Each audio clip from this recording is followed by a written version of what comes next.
কিয়ামতের কঠিন ময়দানে আল্লাহ রাব্বুল আলামিন, কিয়ামতের কঠিন ময়দান যেদিন আল্লাহ তাআলা কায়েম করে ফেলবেন, মানুষ কেউ কাউকে চিনবে না। বাবা তার সন্তানকে চিনবে না, মা তার সন্তানকে চিনবে না, ভাই তার ভাইকে চিনবে না। সম্মানিত ভাইয়ার আমার, আল্লাহ রাব্বুল আলামিন কোরআনের মধ্যে সবচেয়ে সর্বকনিষ্ঠ ছোট্ট সূরা, কিন্তু আল্লাহ এত দামি বানিয়েছে, এত দামি আয়াত। মুফাসসিরিন ইকরাম বলে আল্লাহ অন্য কোন আয়াতের সাথে কোনো তুলনাই হয় না। জোরে বলেন সুবহানাল্লাহ।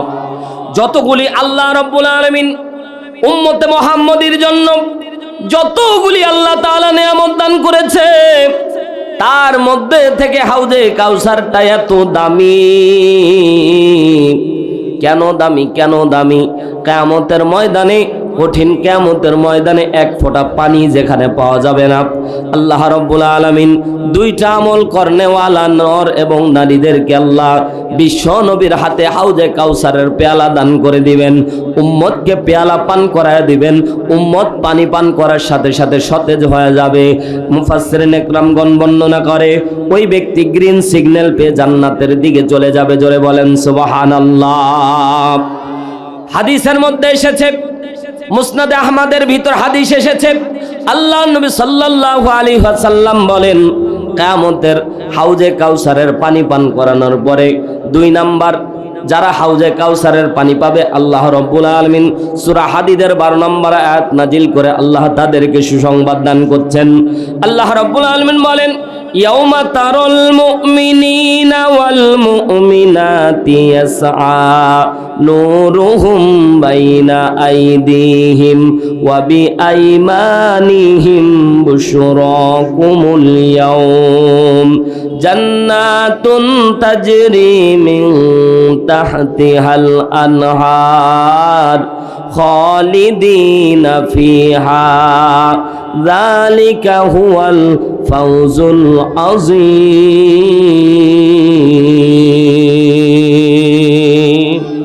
আওয়াজ তুলে বলেন আল্লাহু আকবার। আল্লাহ রাব্বুল আলামিন বলবেন, নবী গো, ইয়া রাসূলুল্লাহ, ইয়া হাবিবাল্লাহ, আপনি আপনার উম্মতদেরকে বলে দিবেন হাউজে কাউসারের পানি যারা পাবে, আমি আল্লাহ রাব্বুল আলামিন কিয়ামতের ময়দানে ওই সকল নর এবং নারীদেরকে, ইয়াউমা তারাল মুমিনিনা ওয়াল মুমিনাত, আপনি মুমিন নারী এবং পুরুষদেরকে দেখতে পাবেন, ইয়াসআ, তাদের থেকে দৌড়াবে, নূরুহুম বাইনা আইদিহিম ওয়া বিআইমানিহিম, তাদের সামনের থেকে আলো দৌড়াবে, পিছন থেকে আলো দৌড়াবে।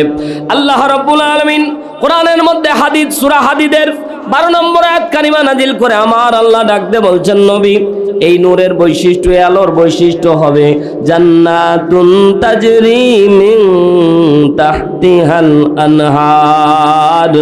এই আলোর বৈশিষ্ট্য হবে ওই ইমানদার বান্দা এবং বান্দীদেরকে নিয়ে জান্নাত পর্যন্ত চলে যাবে। জোরে বলেন না সুবহানাল্লাহ। মুসলিম ভাইয়ের আমার, পর্দানিশা আমার মা বোনেরা গভীর মনোযোগ দেন। হাউজে কাউসারের নহরের পরের স্টেপ আল্লাহ রাব্বুল আলামিন আপনার আমার জন্য 30,000 বছরের একটা পথ অন্ধকারের মধ্যে রেখে দিয়েছে। মুসলমান কলিজার একান্ত আপনজনেরা গভীর মনোযোগ দিয়ে শোনেন, আল্লাহ রাব্বুল আলামিন অন্ধকার একটা স্তূপ আল্লাহ রেখে দিয়েছে। হাউজে কাউসারের পানি যারা পাবে, আল্লাহ বলেন এদেরকে আমি আল্লাহ নূর দান করব, আলো দান করব। এই আলোর বৈশিষ্ট্য হচ্ছে তাদেরকে জান্নাত পর্যন্ত পৌঁছায় দিবে। জোরে একবার বলেন না সুবহানাল্লাহ। বাস্তবিক পক্ষে আলোর দিকে খেয়াল করেন। আমি আপনাদের খেদমতে আমার একটা মোবাইলের আলো আপনাদের খেদমতে জ্বালাইলাম, এর পাওয়ার আর ওর পাওয়ার কি এক? আসতে বললেন কেন?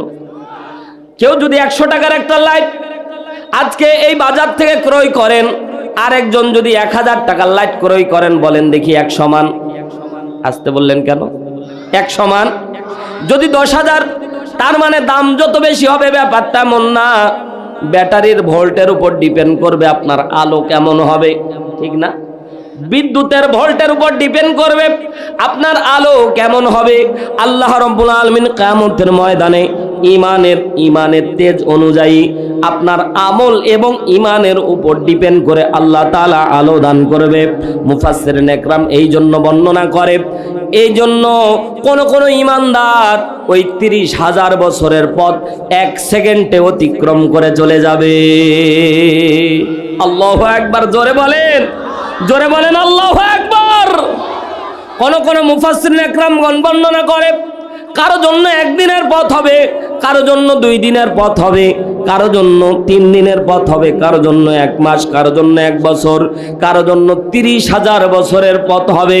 এরে মুসলমান, সবচেয়ে দুর্বল ইমানদার যারা থাকবে তাদের শাহাদাত আঙ্গুলি দিয়ে আল্লাহ তাআলা এক ধরনের আলো বের করবে। এই আলো তাদেরকে, এই আলো মাঝে মাঝে জ্বলবে, মাঝে মাঝে নিভবে। এই আলো দেখে দেখে ওই ব্যক্তিও আস্তে আস্তে জান্নাতে চলে যাবে। কিন্তু আল্লাহ রাব্বুল আলামিন এক শ্রেণীর মানুষদেরকে আল্লাহ আলো দিবে না, এক শ্রেণীর মানুষকে আল্লাহ রাব্বুল আলামিন আলো দিবে না। ওই এক শ্রেণীর মানুষের ভিতরে মুনাফিক থাকবে, কাফের থাকবে, মুশরিক থাকবে, বেদিন থাকবে, যারা কোরআন বিশ্বাস করে না, যারা কোরআন মানতে চায় না, এরা ওই আলোবিহীন ফিটনেস ওয়ালা লোকদের কাতারে থাকবে।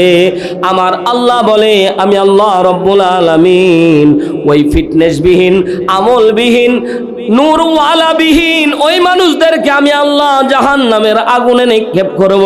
এর মুসলমান, দুনিয়ার মধ্যে আপনি নিজেকে তৈরি করতে, দুনিয়ার মধ্যে আপনি নিজেকে ফিটনেস তৈরি করতে, দুনিয়ার টাকার যেমন দাম আছে, যার যত টাকা সম্মানের দিক থেকে দুনিয়ার মধ্যে আপনার সম্মান তত বেশি, কিন্তু মরার পরে টাকার 4 পয়সার দাম আল্লাহর কাছে নাই। এই দুনিয়ার মধ্যে টাকার দাম আছে, কিন্তু পরকালে আল্লাহ টাকার দাম রাখেনি, পরকালে দাম রেখেছে ইমানের দাম। যার ইমান যত বেশি, যার আমল যত বেশি হবে, সে তত তাড়াতাড়ি জান্নাতের দিকে চলে যাবে। আল্লাহ তাআলা মাঝে মাঝে দোয়া করি, আল্লাহ যদি ওই দ্রুতগামী ওই নূর আলো যদি না দাও, অন্তত মিটি মিটি নিবনেওয়ালা আলোটা অন্তত দিও, যাতে কষ্ট করে হলেও জান্নাতে যেতে পারি। আমিন বলেন, সবাই বলেন আমিন। এই আলো চান না? জোরে বলেন, চান না? মুসলমান ভাইরারে আমার, গভীর মনোযোগ দেন। আমি আপনাদের খেদমতে সূরাতুল কাউসার তেলাওয়াত করেছি। এই আয়াতে কারিমা আল্লাহ রাব্বুল আলামিন এত দামি আয়াত, এজন্য বলতেছি, যদিও ছোট্ট সূরা, সকলের মুখস্থি আছে। এর মুসলমান, আমলটা নিয়ে যাবেন। 2টা আমলের কথা আমার আল্লাহ তাআলা এই সূরার ভিতরে দিয়েছে। এই 2টা আমল যারা করবে, আল্লাহ রাব্বুল আলামিন তাদেরকে হাউজে কাউসারের পানি তাদের জন্য ওয়াজিব করে দিবে। জোরে বলেন সুবহানাল্লাহ। আপনি আমি এই দুনিয়ায় কেউ চিরস্থায়ীভাবে থাকতে, আসতে বললেন কেন? জোরে বলেন, পারবো? আর জোরে বলেন, পারবো? আপনি যদি আল্লাহ তাআলার ইবাদত করেন তাও থাকতে পারবেন না, যদি না করেন তাও থাকতে পারবেন না। নিজ হাতে নিজের বাবার লাশটাকে কবরে নামায় এসেছি, নিজ হাতে নিজের মায়ের লাশটাকে কবরে নামায় এসেছি। ওই যে রেখে এসেছি অন্ধকার কবরে, আজও পর্যন্ত খোঁজ খবর মিলে না। কথা জোরে বলেন, ঠিক কি না? এইরকম আপনি আমিও আজকে যদি ভাই, এই যে এখন বাজে 3টা বাজে 3 মিনিট কম, এখন যদি এই মুহূর্তে আপনার আমার কারো মৃত্যু হয়, আমার বিশ্বাস আগামীকাল 3টা পর্যন্ত আপনার আমার লাশ দুনিয়ার মধ্যে থাকবে না। কথা বলেন, ঠিক না? আর ধরে বলেন, ঠিক না? যত দামি হন না কেন, দেখেন সাবেক প্রধানমন্ত্রী খালেদা জিয়া মারা গেছে, আজকে সকালে খবর হয়েছে, সাথে যখন খবর হয়েছে, সাথে তার কবর খনন করার জন্য লোকজন রেডি হয়ে গেছে। কথা বলেন না কেন, ঠিক না? তো এইরকম আপনি আমি যেদিন মারা যাব, আপনার আমার আত্মীয় স্বজন কান্না করবে ঠিকই, কিন্তু ওই বাঁশঝাড়ের নিচে আপনার আমার জন্য কবর খনন করতে ভুল করবে না। কথা জোরে বলেন, ঠিক কি না? প্রাণ পাখি উড়ে যাবে পিঞ্জিরা ছেড়ে, ধরা ধামে সবই রবে, তুমি যাবে চলে। বন্ধু বান্ধব যত, মাতা পিতা তারা শত, সকলই হবে তোমার পরে। মন আমার কেন বান্ধো দালান ঘর? কথা বলেন ঠিক কিনা? একদিন মাটির ভিতরে হবে ঘর রে মন আমার, কেন বান্ধো দালান ঘর? ইচ্ছা করলেও আপনি আমি থাকতে পারবো না। এর মুসলমান চলেই যেহেতু আপনাকে যাওয়া লাগবে। এ যুবক ভাই, এখানে অসংখ্য যুবক ভাই বসে আছে, মনে করতেছে দাড়ি না পাকলে মনে হয় মরা যাবে না, দাড়ি না পাকলে মনে হয় মৃত্যুর আজরাইলের মালাকুল মউত ফেরেশতা মনে হয় আসবে না। কিন্তু না না না, ভুল। অসংখ্য যুবক ভাইদেরকে দেখি রোড অ্যাক্সিডেন্ট করে মারা যায়, অনেক যুবক ভাইকে দেখি হার্ট অ্যাটাক করে মারা যাচ্ছে, অনেক যুবক ভাই রাত্রিবেলা ঘুমিয়েছে, সকালবেলা আর উঠতে পারে নাই, ঘুমের ভিতরেই মৃত্যুবরণ করেছে। আছে না নাই? বড় ভাই বেঁচে আছে, ছোট ভাই নাই, বাবা বেঁচে আছে, সন্তান নাই, দাদা বেঁচে আছে, এখনো নাতি দুনিয়ায় বেঁচে নাই। আছে না নাই? এর মুসলমান আসার একটা সিরিয়াল আছে, যাওয়ার কোনো সিরিয়াল নাই।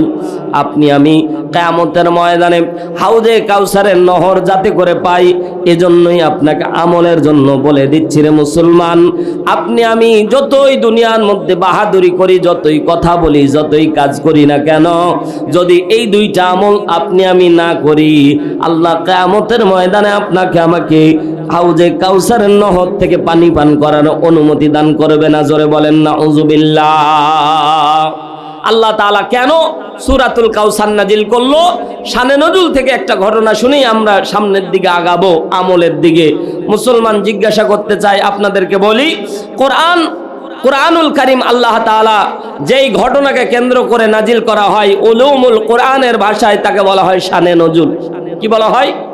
আব্দুল্লাহ ইবনে আব্বাস রাদিয়াল্লাহু তাআলা আনহু বর্ণনা করতেছেন, আল্লাহর নবী সাল্লাল্লাহু আলাইহি ওয়াসাল্লাম যখন তার পুত্র সন্তানগুলি হয় আর এই পুত্র সন্তানগুলি মারা যায়, এমন সময়ে আল্লাহ রাব্বুল আলামিন বিশ্বনবী সাল্লাল্লাহু আলাইহি ওয়াসাল্লামকে সান্ত্বনা দেওয়ার জন্য আল্লাহ তাআলা সূরাতুল কাউসার নাজিল করেছিল। জোরে একবার বলেন সুবহানাল্লাহ। আল্লাহর নবী যখন মক্কার মধ্যে দ্বীনের দাওয়াত দিচ্ছিল, মুসলমান আসতে বলবেন না, বুঝে থাকলে জবাব দিবেন, নবীর উপর নির্যাতন কম ছিল না বেশি? জোরে বলেন, আরো জোরে বলেন, কম না বেশি? আমরা আর কত নির্যাতন সহ্য করেছি? আমাদের থেকে শতগুণ বেশি নির্যাতন সহ্য করেছে জান্নাতি মানুষ। কোরআন যার জবানে আল্লাহ তাআলা যার উপর নাজিল করে, ডাইরেক্ট যে জবান থেকে যারা কোরআন শোনে, এই শরীরের মধ্যে যারা পাথর মারতে পারে, তাহলে তো আমাদেরকে পুঁতে ফেলানোর দরকার ওই অনুপাতে, ঠিক না? যেই মানুষটা জান্নাতি মানুষ, যার উপরে আল্লাহ তাআলা কোরআনুল কারীম নাজিল করে রাহমাতাল লিল আলামিন, সেই নবীকে পর্যন্ত তারা পাথর মারতে দ্বিধা করে না। এ মুসলমান, একটু নির্যাতন হলেই আমরা মনে করি যে কি না কি হয়ে গেছে, আল্লাহ খালি আমার এই দেখো এত নির্যাতন হয়, আমি নিরীহ মানুষ। কিন্তু মুসলমান, নবী আমার কোনোদিন আল্লাহ তাআলার দরবারে বদদোয়া কোনোদিন কারো জন্য করেনি। জোরে একবার বলেন না মারহাবা, আর জোরে বলেন মারহাবা।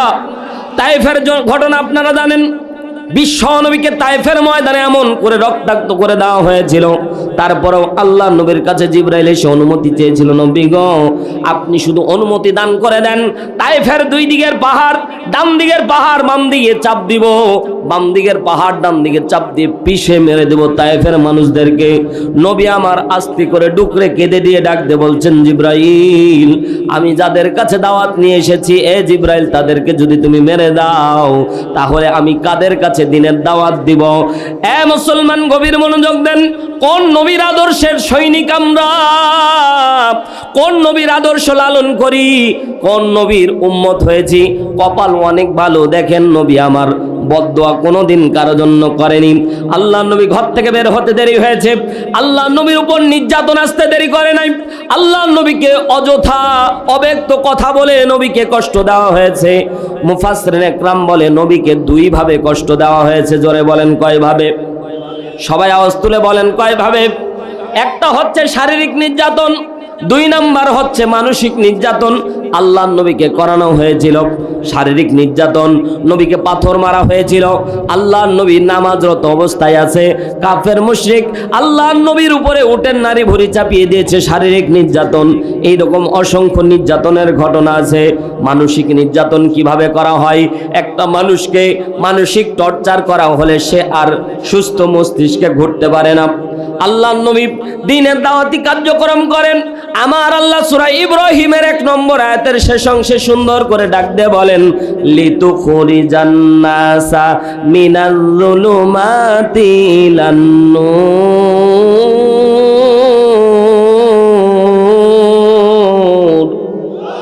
জোরে বলেন না আল্লাহু আকবার। আমার আল্লাহ নবীকে ডাক দিয়ে বললেন, হাবিব লিতুখরিজান নাসা মিনাজ যুলুমাতি ইলান নূর, অন্ধকার থেকে আলোর পথে আনার জন্য আপনার মিশন, অন্ধকার থেকে আলোর পথে আনার জন্য আপনার মিশন। ও নবী, আপনি জাহান্নামী মানুষগুলিকে জান্নাতের পথ দেখাবেন, আল ভোলা মানুষগুলিকে পথের দিশা দেখাবেন। নবী আমার মানুষের দ্বারে দ্বারে যায়। এ মুসলমান, জবান খুলে বুঝে থাকলে ওয়াজখানা বুঝবেন। এবার আপনারা জবান খুলে বলবেন, নবীর ক্ষমতার লোভ ছিল। কথা বলতে হবে, বুঝে থাকলে জবাব দেন। নবীর ক্ষমতার লোভ ছিল। মক্কার প্রেসিডেন্ট হবেন এইরকম নিয়ত ছিল। এর মুসলমান, নবী শুধু চাচ্ছিল সমাজে দুর্নীতি থাকবে না, সমাজের ভিতর টেন্ডারবাজি থাকবে না, জুলুম থাকবে না, নারী তার অধিকার ফিরে পাবে, এতিমরা তাদের অধিকার ফিরে পাবে। এই কার্যক্রমগুলি একের পর এক যখন আল্লাহর নবী চাচ্ছিল, কিন্তু এইগুলো ইমানদাররা চাইবে, কিন্তু বেঈমান কাফের মুশরিকেরা এই জিনিসগুলি চাইবে না। কথা বলেন ঠিক কিনা? শুধুমাত্র মক্কার লোকেরা না, বর্তমান সময়ের সাথে মিলায় দেখেন, এখন পর্যন্ত যারা কাফের মুশরিক, যারা কোরআন বিশ্বাস করে না, যারা হাদিস বিশ্বাস করে না, এখনো এই সমাজের ভিতর দুর্নীতি হোক ওরা চাই, আর আমরা এর বিপক্ষে দাঁড়াই। এজন্যই আমরা রাজাকার। কথা বলেন ঠিক কি না? ন্যায় নীতির পক্ষেই থাকা লাগবে। এর মুসলমান জীবন যদি চলে যায়, ন্যায়ের পক্ষেই থাকা লাগবে। এর মুসলমান, আজকের মাহফিল থেকে দীপ্ত বাক্যে শপথ নিব, আগামীর দিন কোরআনের দিন, আগামীর বিজয় কোরআনের বিজয়। যদি নিজের জীবনকে উৎসর্গ করে দিতে হয়, রাজপথে নিজের জীবনকে উৎসর্গ করে দিব। বাতিলের কাছে আমরা আগেও মাথা নত করিনি, সামনেও করব না। রাজি আছি কে কে? 2 হাত তুলে আমার আল্লাহকে দেখায়।